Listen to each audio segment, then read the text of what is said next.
นี่หาฟืนเลย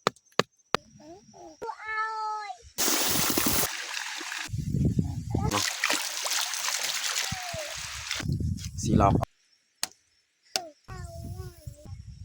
จะสุกเรียบร้อยแล้ว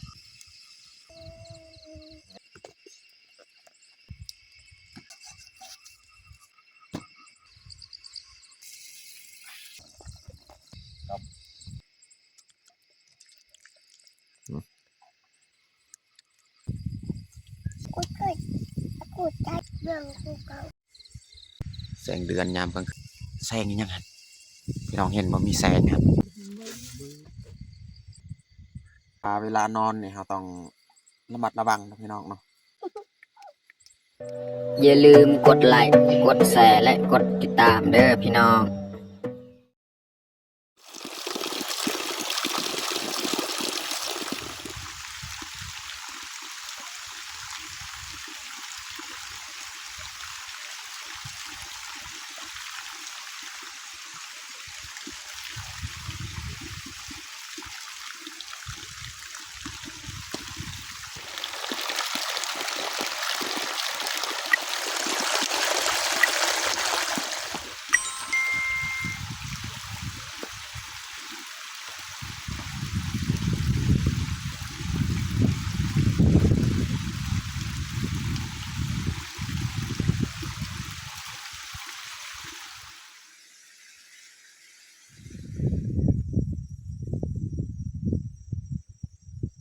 ครับสบายดีแล้วก็สวัสดีเบิร์ดสู่คู่สู่คนเนาะยินดีต้อนรับเข้าสู่ซองบ่าวยืงเนาะแล้วก็สำหรับมื้อนี้แม่นข่อยพาลูกพาเมียเข้ามานอนอยู่ให้เนาะก็คือเทียงไห้ของชาวบ้านนี่แหละเอาสิลองเปลี่ยนบรรยากาศลองมานอนมาพักผ่อนใช้ชีวิตตามให้เนาะอันนี้ก็แม่นไห้ของชาวบ้านหรือว่าเทียงไห้ของชาวบ้านเนาะเอาสิลองมานอนหรือว่าเปลี่ยนบรรยากาศเนาะแล้วก็มื้อนี้กับน้องแพงน้องพลอยกับมานำเอาสิลองมาสัมผัสบรรยากาศยามกลางคืนเนาะอยู่เที่ยงไห้เนาะ โอเคไม่แต่ทุกคนติดตามเบิ้งติดตามชมกับพวกเฮาเนาะสำหรับคืนนี้เนาะว่าจะเป็นอะไรบรรยากาศเนาะแต่ว่าอันนี้ก็เบิ้งสภาพนี่ลมแห้งเนาะบ่ฮู้ว่าสิดังไฟได้หรือบ่เนาะอยู่นี่เนาะถ้าว่าบ่ได้เฮาก็ต้องซอกบอนดังไฟเพราะว่าเฮาสิได้นึ่งข้าวนึ่งน้ำเนาะถ้าว่าดังอยู่นี่น่าจะเป็นเพราะว่าลมนี่แห้งเนาะเราต้องได้ซอกหาบอนดังไฟเนาะเอาบ่ไรห่างมาแต่ทุกคนตามเบิ้งติดตามชมกับพวกเฮาได้ยาวๆเลยเถียงพระเจ้ากับบริเฮ็ดนะแอมอันนี้เนาะเขาบริเฮ็ดเนาะเขาจะเฮ็ดแบบลงเลยเนาะเถียงไห้นี่แต่เฮาสีบอลดังไฟนะพี่น้องเนาะถ้าว่าสีดังบอลนี่บอลที่เขาเจ้าดังอันนี้น่าจะบ่ได้พี่น้องเบิ้งอันนี้บรรยากาศนี่ลมแห้งๆนี่ถ้าว่าเฮาดังบนนี้นี่ลมมันจะพัดเฮาหุงข้าวหุงน้ำก็น่าจะบ่สุกเนาะเฮาต้องได้หาหลบบนใดบนหนึ่งบอลมีคุมแบบนี้แหละเฮาสิไปหาจังหน่อยเนาะหาขุด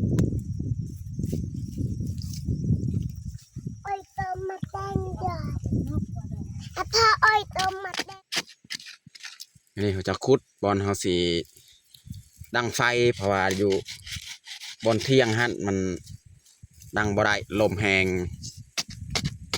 ต้องดังลบบนนี้แหละ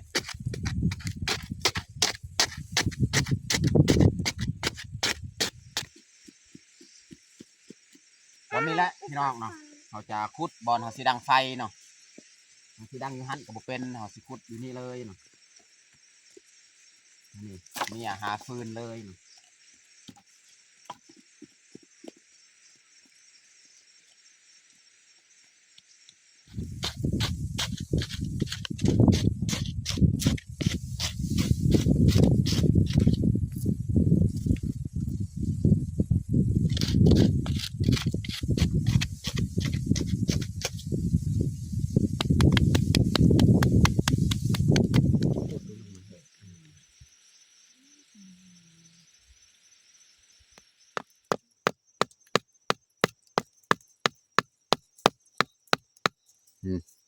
เฮา ตอกหลักอยู่นี่เลยนะพี่น้อง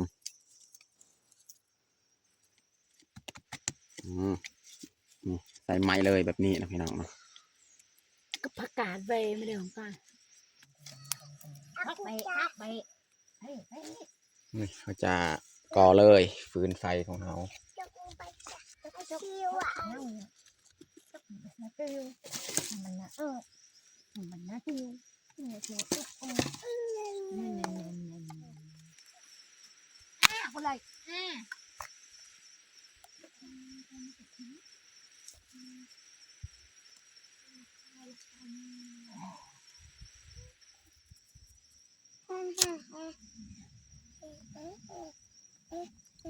ลมแห้งนี่พี่น้องเบิ้งนี่เขาจูดไม่แป๊กกันนี่กะลมพัดเลย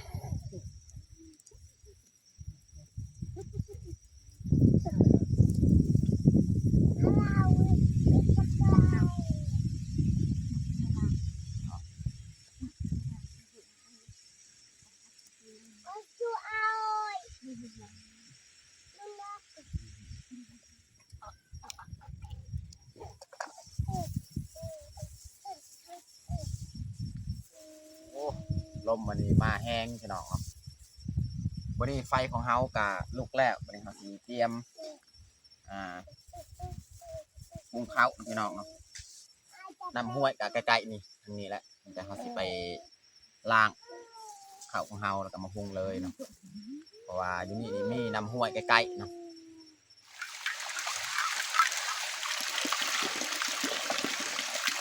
อยู่นี่น้ำนี่ลายพี่น้องเราจะเอาเลยข้าวของเฮาเนี่ยใส่หม้อแล้วก็ล้างเลย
ดีแล้วสำนีพี่น้อง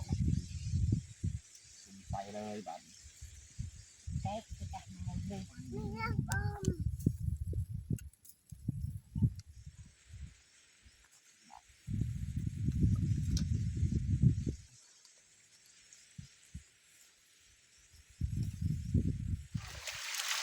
ตอนนี้กับผ้าน้องพลอยไปล้างซีดเนาะส่วนเมียนี่ยังเบิ้งเขาเนาะพุงเขานี่เอามีซีดพี่น้องเนาะซีดออกมาจากบ้านเนาะ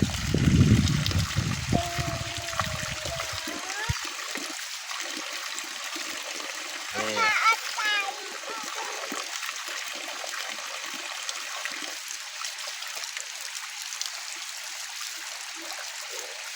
่เอาล่างเลยซีดของเราเกือบจะเกือบโลแล้วพี่น้องเนาะซีดฟานนะพี่น้องเนาะ2-3 มื้ออันนี้ก็เขาได้ฟาน3 โต้นะในหมู่บ้านเนาะเขาก็ขอซื้อประมาณนี้แหละ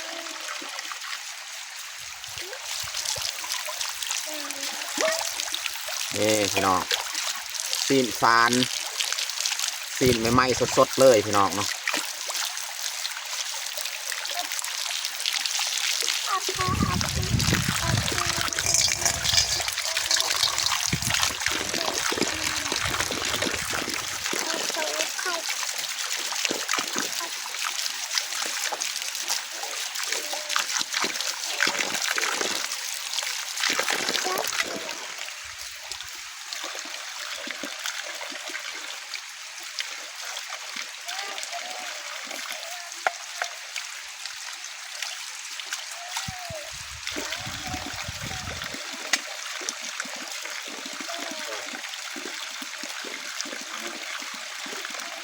บ่โอ้ลมแห้งพี่น้องเอ้ยดีแล้วเฮาหาบอลหุงข้าวนี่ได้พี่น้องเนาะถ้าว่าหุงอยู่นี่ข้าวบ่สุกแน่นอนอันนี้เขาจะตัดเลยซีนของเฮานี่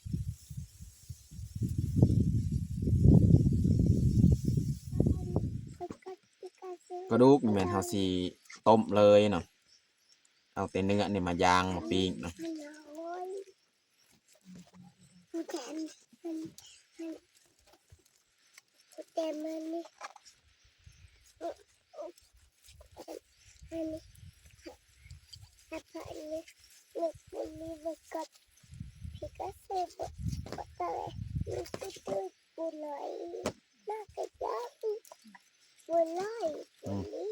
อันนี้กระดูกต้มเลยเนี่ยอันนี้ก็กระดูกแต่เขาสีปิ้งซีนนี่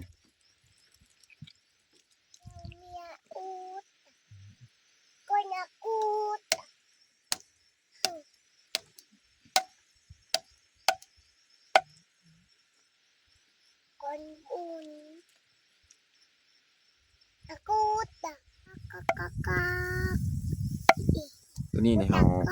ซอยแต่เขาสีต้มเนาะพี่น้อง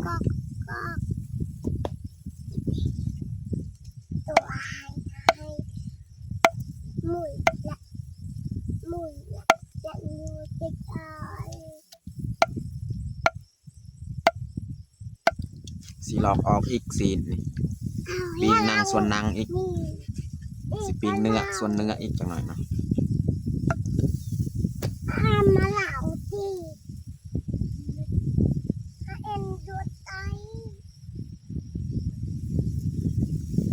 ตัวนี้เขาจะย่างเลยเนาะ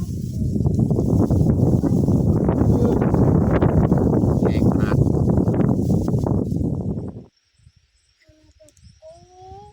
เรียบร้อยซองไม้ปิ้งตัวนี้เขาจะปิ้งเลยเนาะ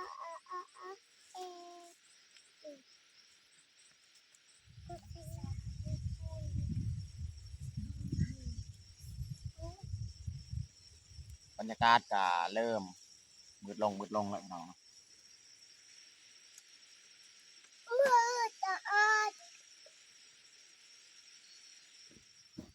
นี่แมนเลือดตัวเขาต้มนี่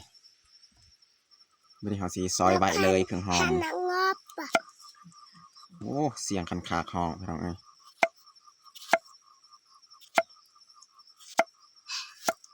ซอยเครื่องหอมไว้เลยบัดเขาป้งเข้าจะน้อยเขาก็สีต้มเลยตัวนี้เนาะ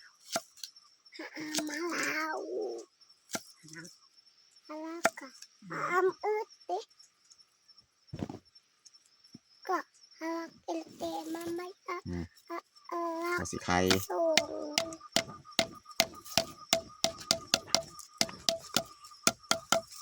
อ้าวมันกระจกอีกกับ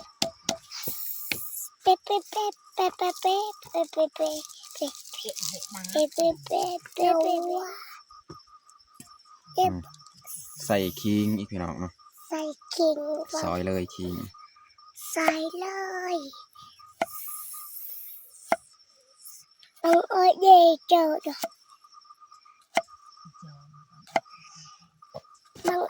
พอละสำนีนะ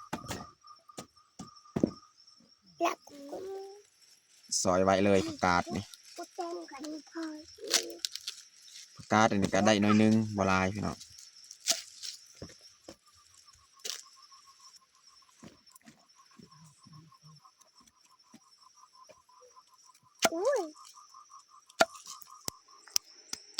ตอนนี้เขากาปิ้งไว้เลยสีของเฮาเพราะว่าข้าวของเฮานี่ยังบ่ทันสุกเนาะเราต้องได้ข้างก้อนข้าวนี่ถ้าว่าข้าวสุกเฮาจึงปรุงจังหน่อยบรรยากาศยามแรงๆพี่น้อง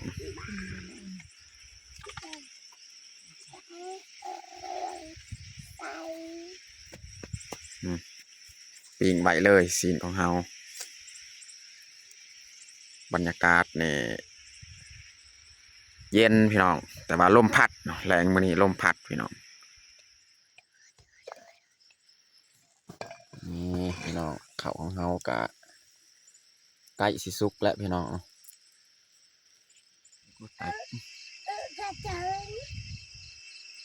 เดือนกะโผล่ออกแล้วพี่น้อง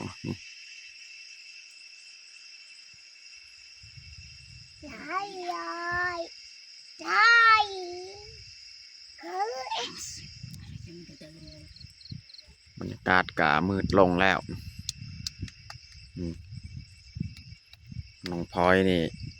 หาโคมแล้วบัดนี้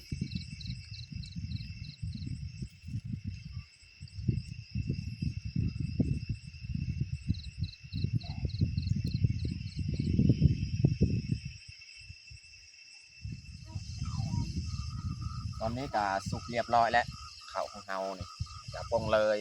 น้องมาเลยไปอายเราเนาะให้กับไปอายเราแล้วเรา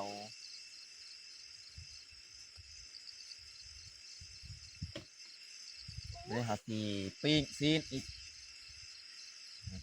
ถ้าให้ข้าวมันเย็นหน่อยนึงแล้วถึงตักออกก็สีต้มจะหน่อยเนาะ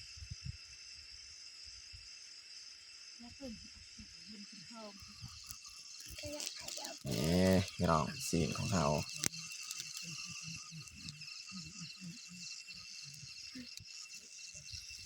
ล่มแห้งพี่น้องเนาะแต่ว่าบุปิ้งแบบนี้นี่บุสุก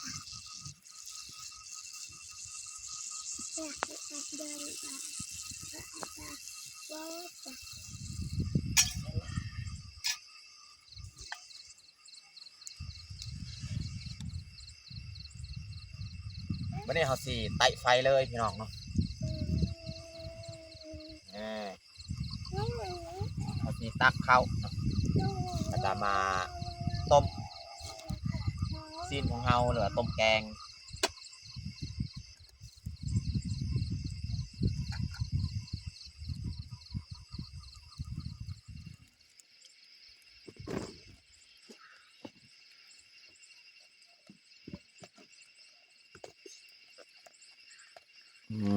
ข้าวของเรากะ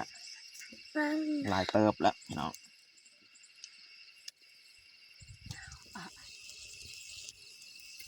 ตอนนี้กะไก่ชิสุกแล้วซีนของเรา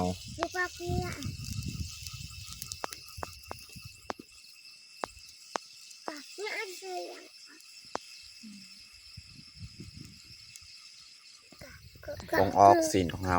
สุกเรียบร้อยแล้วนี่เมียจะเจียน้องแพงไปนำวันนี้เขาสีต้มแกงอีกพี่น้องเนาะสุ่มไฟไว้เลย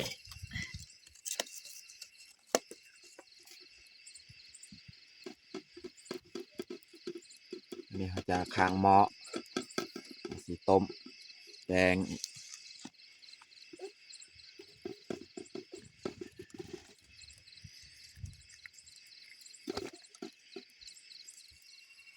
อันนี้เขาสี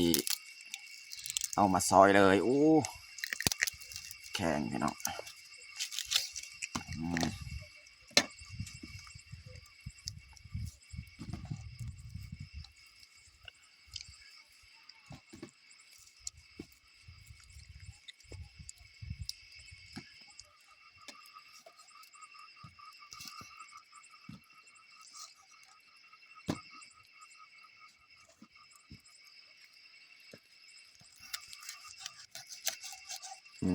มีนั่งอีก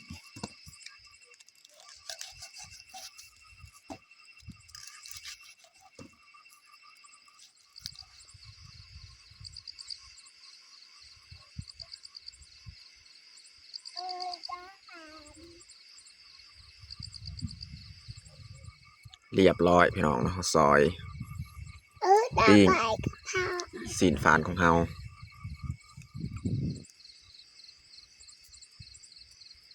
โอ้น้ำกระฟดแล้วพี่น้องเนาะวันนี้เขาสีปรุงเลยนี่น้ำฟดแห้งแล้ว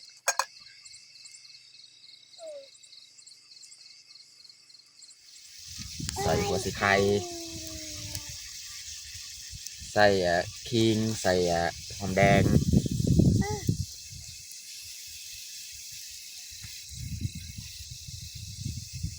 ใส่มักพริกกระเทียมเนาะตำใบแต่บานเรียบร้อยเนาะใส่ผงนัว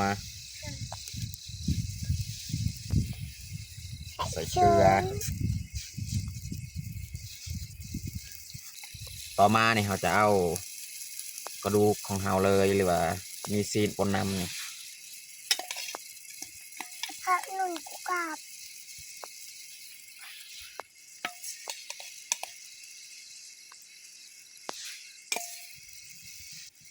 นี่พี่น้อง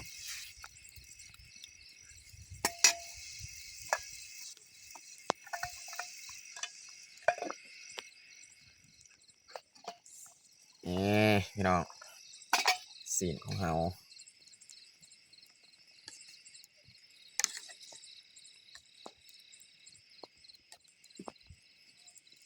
ต้มอีกข้าวนึงแล้วจึงใส่ผักพี่น้อง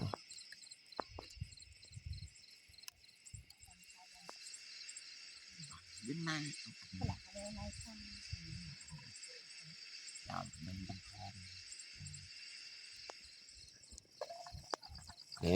พี่น้องฝดแห้งบัดนี้เราสีใส่ผักของเราเลยเนาะผักของเรากับบลายนี่ใส่ผักกาด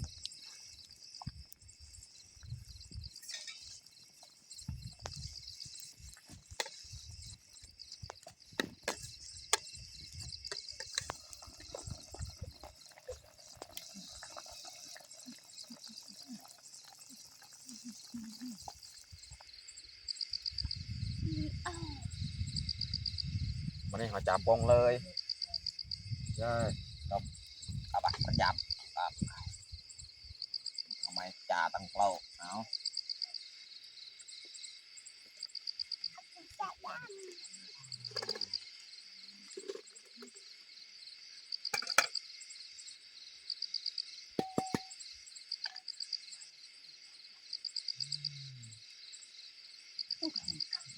แซมดับปะโต้เลยเนาะ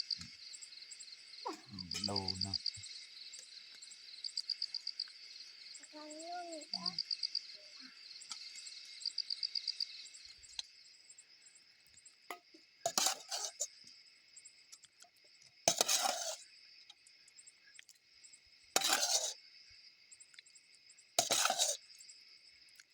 วันนี้เขาสีเทน้ำเลยพี่น้อง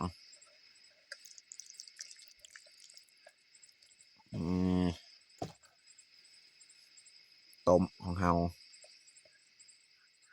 ตอนนี้ก็เรียบร้อยเขาแต่งข้าวของเขาไม่แมนต้มหรือว่าแกงกระดูกเนาะใส่ผักกาดเนาะแต่ส่วนอันนี้แมนตัวปิ้งนะนี่ตัวปิ้งตัวยางแล้วก็กับปลาข้าวเจ้านี่ข้าวเจ้าหุงสำหรับอาหารแรงอยู่ให้อยู่ปลากาสประมาณนี้แหละพี่น้องเนาะตอนนี้ก็เรียบร้อยเฮาแต่งข้าวของเฮาเดี๋ยวเฮาจะลงมือกินข้าวแรงเลยเอามาทุกคนมากินข้าวแรงน้ำกันเอาน้องพ่อยเอิญลุงปลามากินข้าวมากินข้าวแรงกัน มากินข้าวแรงอยู่ปลาอยู่ให้พี่น้องเนาะอยู่เที่ยงให้บรรยากาศนี่เย็นๆพี่น้องเนาะเนาะมันจะhọcเนาะไม่ไปจานตำปะหนาวไม่จำตำปะยำเลยก็กูกากกาก เนาะ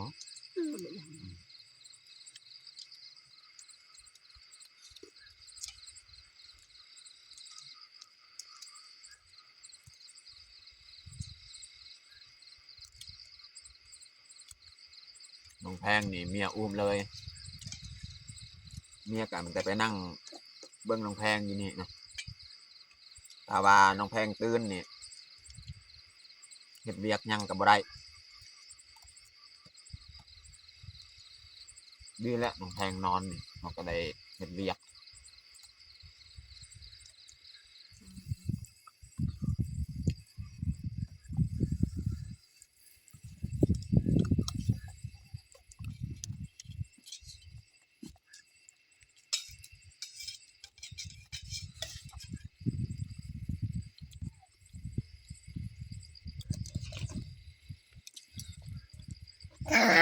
ไม่ได้ใจดวงเก่า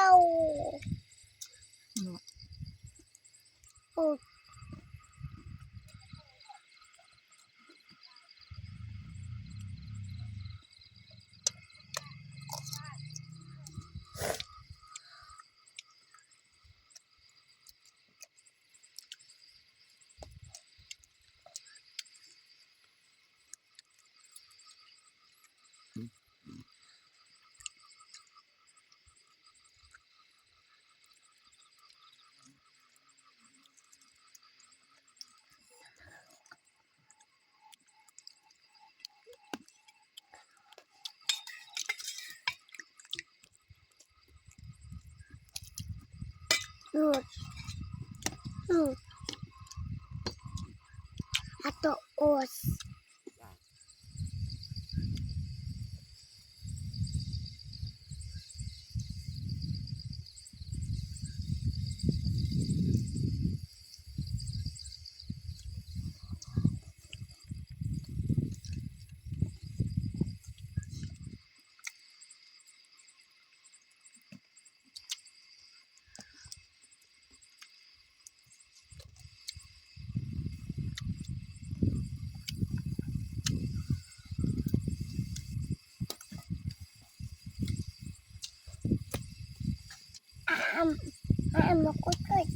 aku cari dulu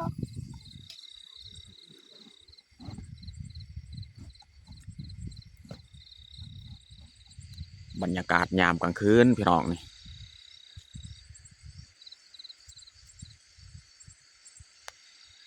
แสงเดือนพี่น้องเนาะแสงเดือนยามกลางคืน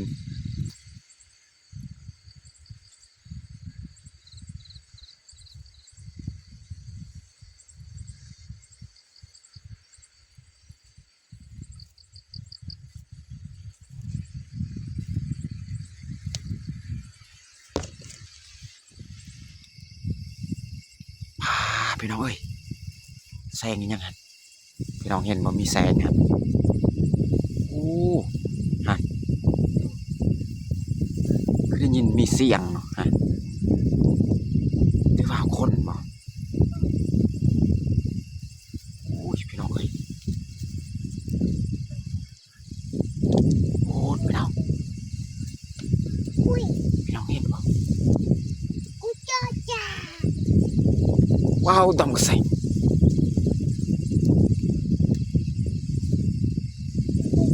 เจอแสงไฟพี่น้องเอ้ยทางนั้นมีแสงไฟเห็นบ่พี่น้องเห็นบ่มีแสงไฟลมก็มาแห้งพี่น้องเห็นบ่พ่น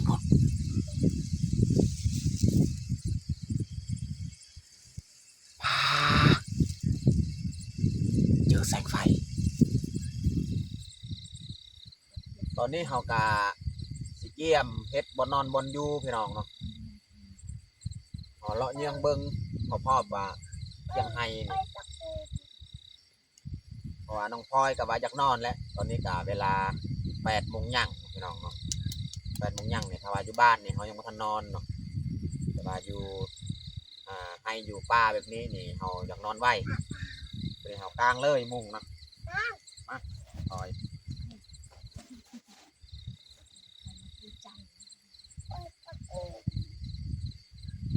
เย้อ่ะอย่าเอาโอ้ยอย่าไปดิเอาไปมันยังครับ มันจาก อ๋อนี่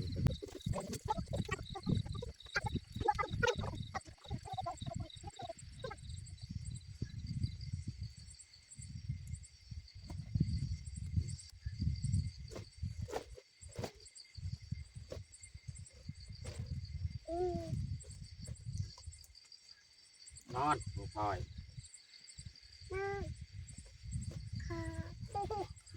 เย้มันเป็นแบบใส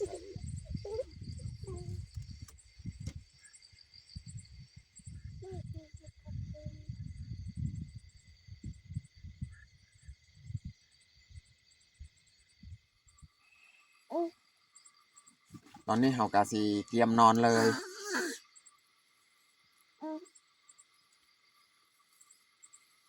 บัดเรานอนจะน้อยเฮากะสิมอดไฟพี่น้องเนาะ